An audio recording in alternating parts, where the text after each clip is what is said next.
नमस्ते, मैं हेमंत स्वामी फिर एक नए वीडियो के साथ आपके समक्ष उपस्थित हूँ। आज हम अध्ययन करेंगे कक्षा 12 की हिंदी पाठ्य पुस्तिका आरोप द्वितीय का अध्याय कुंवर नारायण, जिसकी कविता है कविता के बहाने।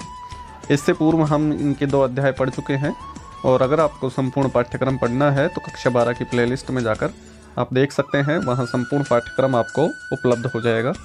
अगर अभी तक आपने चैनल सब्सक्राइब नहीं किया है तो चैनल को सब्सक्राइब करके बेल आइकन ज़रूर दबा लें, ताकि आपको आपके विषय से संबंधित सभी जानकारी मुफ्त में प्राप्त हो सकें। तो चलिए शुरू करते हैं कविता के बहाने, जिसके कवि हैं कुंवर नारायण जी। तो पहले भावार्थ पढ़ने से पहले हम यहाँ इनके भावार्थ और अर्थग्रहण प्रश्नों का अध्ययन करेंगे। तो इससे पहले कविता का मूल प्रतिपाद्य या मूलाश्य या उद्देश्य समझ लेते हैं, क्योंकि कई बार परीक्षा में प्रश्न पूछ लिया जाता है कि इस कविता का मूल प्रतिपाद्य क्या है, उद्देश्य क्या है। इसलिए हम पढ़ते हैं कि कविता के बहाने कवि के कविता संग्रह इन दिनों, ये इनका कविता संग्रह है इन दिनों, इससे यह उद्धृत है। आज के समय में कविता के अस्तित्व के बारे में संशय हो रहा है और यह आशंका जताई जा रही है कि यांत्रिकता या मशीनीकरण के दबाव से कविता का अस्तित्व नहीं रहेगा। ऐसे में यह कविता की अपार संभावनाओं को टटोलने का एक अवसर प्रदान करती है।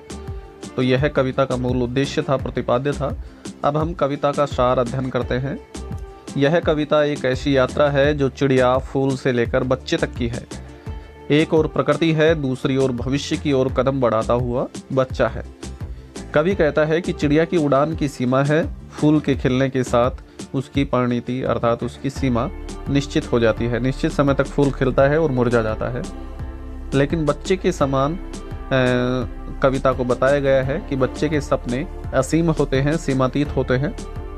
बच्चों के खेल में किसी प्रकार की कोई सीमा का स्थान नहीं होता है। कविता भी बच्चों के खेल है और शब्दों के इस खेल में जड़, चेतन, अतीत, वर्तमान और भविष्य सभी उपकरण मात्र हैं।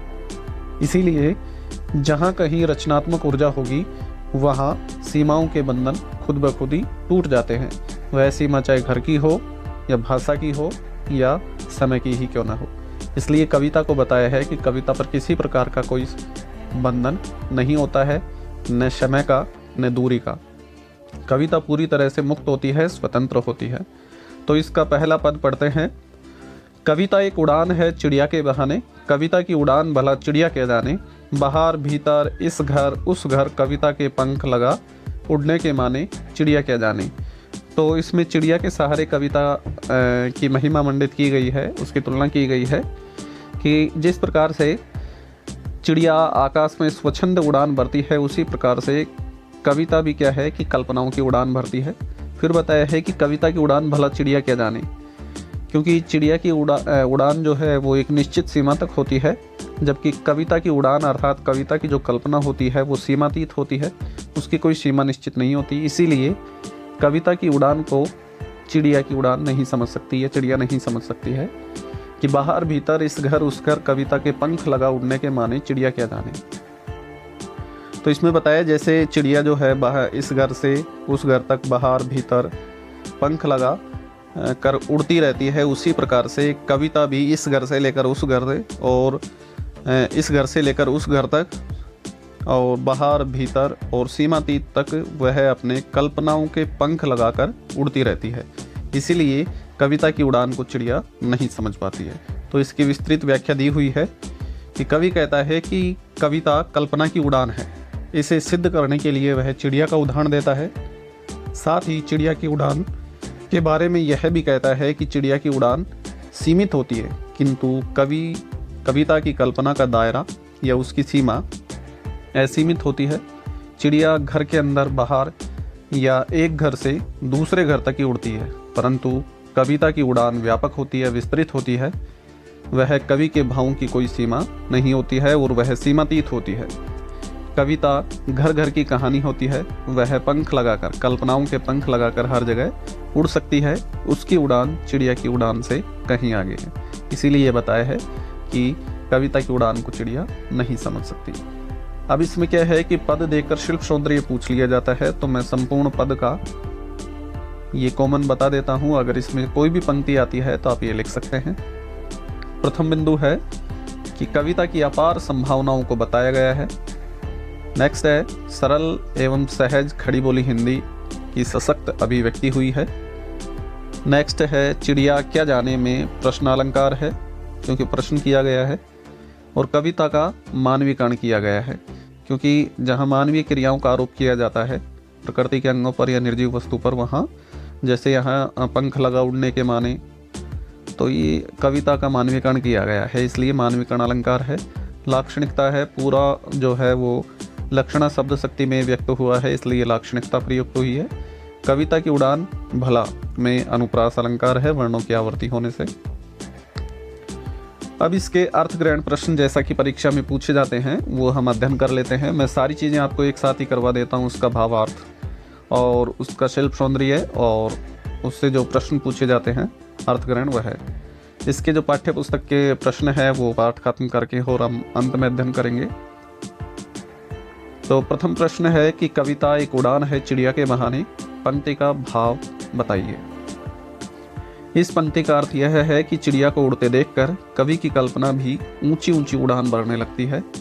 वह रचना करते समय कल्पना की उड़ान भरता है, अर्थात वह कल्पनाओं की उड़ान करता रहता है काव्य लिखते समय, कविता लिखते समय। इसलिए कहा गया है कविता की उड़ान चिड़िया के बहाने। दूसरा प्रश्न है कविता कहाँ कहाँ उड़ सकती है। तो जवाब है कविता पंख लगाकर मानव के आंतरिक व बाह्य रूप में उड़ान भरती है। वह एक घर से दूसरे घर तक उड़ सकती है। नेक्स्ट है कविता की उड़ान व चिड़िया की उड़ान में क्या अंतर है। जवाब है इसका कि चिड़िया की उड़ान एक सीमा तक होती है, वह निश्चित सीमा तक उड़ सकती है चिड़िया, परंतु कविता की उड़ान व्यापक होती है, विस्तृत होती है, सीमातीत होती है। चिड़िया कविता की उड़ान को नहीं जान सकती है। नेक्स्ट है कविता के पंख लगाकर कौन उड़ता है। तो इसका जवाब है कि कविता के पंख लगाकर कवि उड़ता है, अर्थात कल्पनाओं के सहारे वह उड़ान भरता है। वह इसके सहारे मानव मन व समाज की भावनाओं को अभिव्यक्त कर देता है।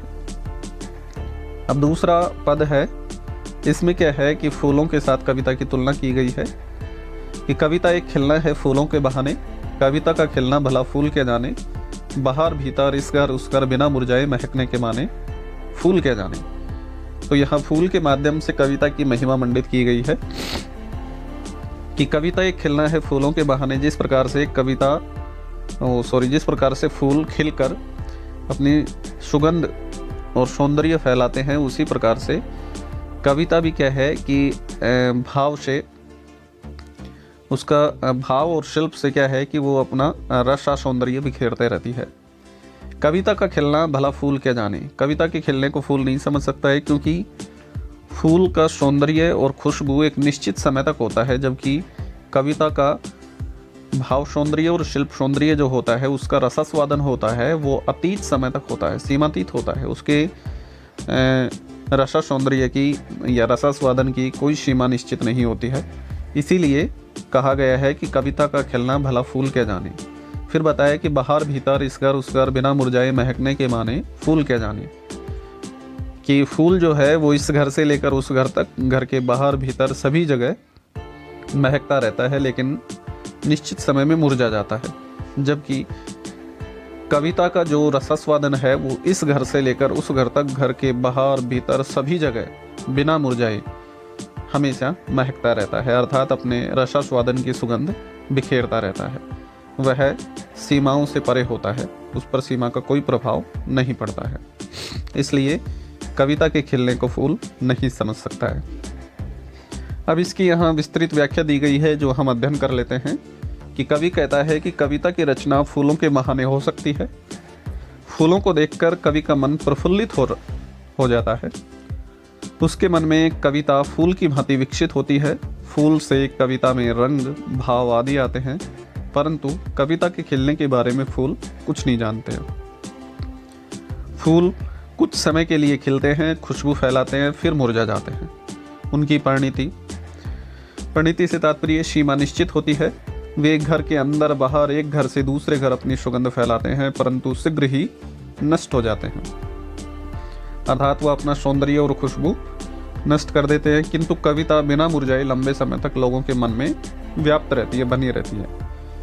तो इसलिए कहा गया है कि इस बात को फूल नहीं समझ सकता है। अब इसमें इसका शिल्प सौंदर्य प्रस्तुत किया गया है कि कविता व फूल की तुलना मनोरम है, आकर्षक है, सरल एवं सहज खड़ी बोली, भावानुकूल है, मुरझाए महकने में अनुप्रास अलंकार है तथा फूल के जाने में प्रश्न अलंकार है।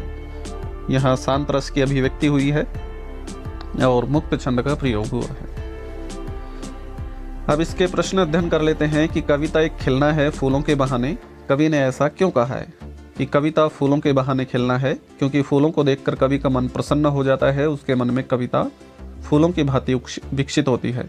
हम इस प्रकार कह सकते हैं कि जिस प्रकार से फूल खिलकर अपना सौंदर्य और खुशबू बिखेरते हैं, उसी प्रकार से कविता भी लोगों को रसास्वादन प्रदान करती है, अपना भाव और शिल्प सौंदर्य बिखेरती है। अगला प्रश्न है कि कविता रचने और फूल खिलने में क्या साम्यता है या क्या समानता है? जिस प्रकार फूल पराग, मधु एवं सुगंध के साथ खिलता है, उसी प्रकार कविता भी मन के भावों को लेकर रची जाती है। अगला प्रश्न है, बिना मुरझाए कौन कहाँ महकता है? तो इसका जवाब है कि बिना मुरझाए कविता हर जगह महकती है। वह अनंत काल तक अपनी सुगंध, अपना भाव, शिल्प सौंदर्य या अपना रसास्वादन लोगों को बांटती रहती है। फिर अगला प्रश्न है कि कविता का खिलना भला फूल क्या जाने, इस पंक्ति का आशय स्पष्ट कीजिए। तो इस पंक्ति का आशय है कि फूल के खिलने व मुरझाने की सीमा निश्चित होती है, किंतु कविता शाश्वत है, अर्थात हमेशा बनी रहती है, उसका फूल से अधिक महत्व होता है। तो इसका हम उदाहरण दे सकते हैं, जैसे रामचरितमानस जो है वो 500 वर्ष पूर्व भी उसी प्रकार से रसास्वादन प्रदान करती है और आज भी, और आज के 1000 वर्ष बाद भी उतना ही रसास्वादन प्रदान करेगी। तो इससे स्पष्ट होता है कि इस पर सीमा का कोई प्रभाव नहीं पड़ता है। अगला पद है, अब कविता एक खेल है बच्चों के बहाने, बाहर भीतर यह घर वह घर, सब घर एक कर देने के माने, बच्चा ही जाने। तो यहाँ कविता की तुलना एक बच्चे से की गई है कि जिस प्रकार से बच्चा जो है वो स्वच्छंद होकर निस्वार्थ और निश्चल भाव से बड़े छोटे, अमीर गरीब का भेदभाव खत्म करते हुए सभी जगह समान रूप से खेलता है, उसी प्रकार से कविता भी क्या है कि निश्चल, निस्वार्थ और बिना भेदभाव के सभी को समान रूप से रसास्वादन प्रदान करती है, रस आनंद प्रदान करती है। बच्चा जो है वो बाहर भीतर, इस घर से लेकर उस घर तक, सब घर एक कर देने के माने बच्चा ही जाने। तो बच्चा इस घर से लेकर उस घर तक, घर के बाहर से लेकर भीतर तक सभी को एकता के सूत्र में बांधते हुए खेलता रहता है, अर्थात बच्चे में किसी प्रकार का कोई भेदभाव नहीं होता है।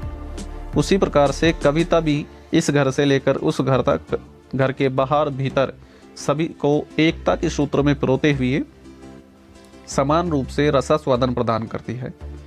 इसीलिए कहा गया है कि कविता बच्चे के बहाने, अर्थात कविता की इस खेल को या कविता की इस क्रीड़ा को, ये जो शाब्दिक क्रीड़ा करती है, उस शाब्दिक क्रीड़ा को बच्चा समझ सकता है, क्योंकि दोनों ही एकता के सूत्र में बंधे हुए होते हैं, भेदभाव रहित होते हैं। तो इसका विस्तृत व्याख्या दी गई है कि कवि कविता को बच्चों के खेल के समान मानता है।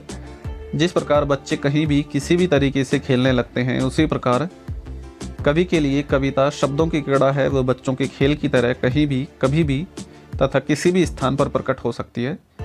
वह किसी भी समय अपने भावों को व्यक्त कर सकती है। बच्चों के लिए सभी घर एक समान होते हैं, वे खेलने के समय अपने पराये का भेदभाव नहीं करते हैं, भेदभाव रहित होते हैं। इसी तरह कवि अपने शब्दों से आंतरिक व बाहरी संसार के मनोभावों को रूप प्रदान करता है। वह भी भेदभाव रहित होकर सभी को रसास्वादन प्रदान करता है। वह बच्चों की तरह बेपरवाह है, कविता का कोई बंधन लागू नहीं होता है। जिस प्रकार बच्चों पर कोई बंधन नहीं होता है, उसी प्रकार से कविता पर भी किसी प्रकार का कोई बंधन नहीं होता है। तो अब हम इसका शिल्प सौंदर्य अध्ययन करते हैं कि कविता की रचनात्मक व्यापकता को यहाँ प्रकट किया गया है। बच्चों व कवियों में समानता दर्शाई गई है। बच्चा ही जाने पंक्ति में बाल मन की सरलता की अभिव्यक्ति प्रकट हुई है। यहाँ मुक्त छंद प्रयुक्त हुआ है और बच्चों के बहाने में बैबे की आवृत्ति होने से अनुप्रास अलंकार है और साहित्यिक खड़ी बोली हिंदी का प्रयोग हुआ है। अब हम इसके प्रश्न अध्ययन करते हैं। अर्थग्रहण प्रश्न कि कविता को क्या संज्ञा दी गई है और क्यों। तो इसका जवाब है कि कविता को खेल की संज्ञा दी गई है या समानता की गई है। जिस प्रकार खेल का उद्देश्य मनोरंजन व आत्मसंतुष्टि होता है, उसी प्रकार कविता भी शब्दों के माध्यम से मनोरंजन करती है तथा रचनाकार को संतुष्टि प्रदान करती है। फिर नेक्स्ट क्वेश्चन है कि कविता और बच्चों के खेल में क्या समानता बताई गई है। कि बच्चे कभी भी खेल खेलने लगते हैं और वो भेदभाव रहित होकर सभी को एकता के सूत्र में बांधे रहते हैं।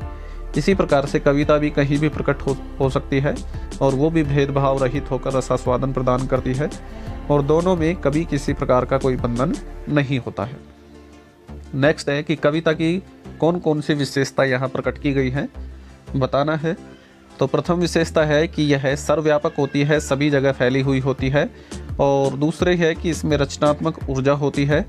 तीसरी विशेषता है कि यह खेल के समान, बच्चे के खेल के समान होती है। अगला प्रश्न बताया है कि बच्चा कौन सा बहाना जानता है। कि बच्चा सभी घरों को एक समान करने के बहाने जानता है। अर्थात ये कह सकते हैं कि बच्चा जो है वो भेदभाव रहित होकर सभी को एकता के सूत्र में पिरोकर रखता है। उसी प्रकार से कविता भी भेदभाव रहित होकर सभी को एकता के सूत्र में पिरोती है।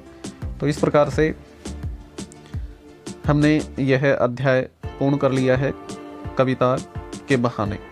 अब हम नेक्स्ट अध्ययन करेंगे बात सीधी थी पर।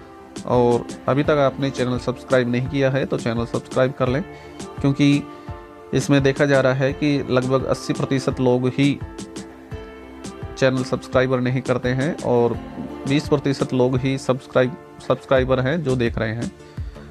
तो अगर आप लेटेस्ट जानकारी चाहते हैं अपने विषय से संबंधित तुरंत, तो आप चैनल को सब्सक्राइब कर लें। धन्यवाद।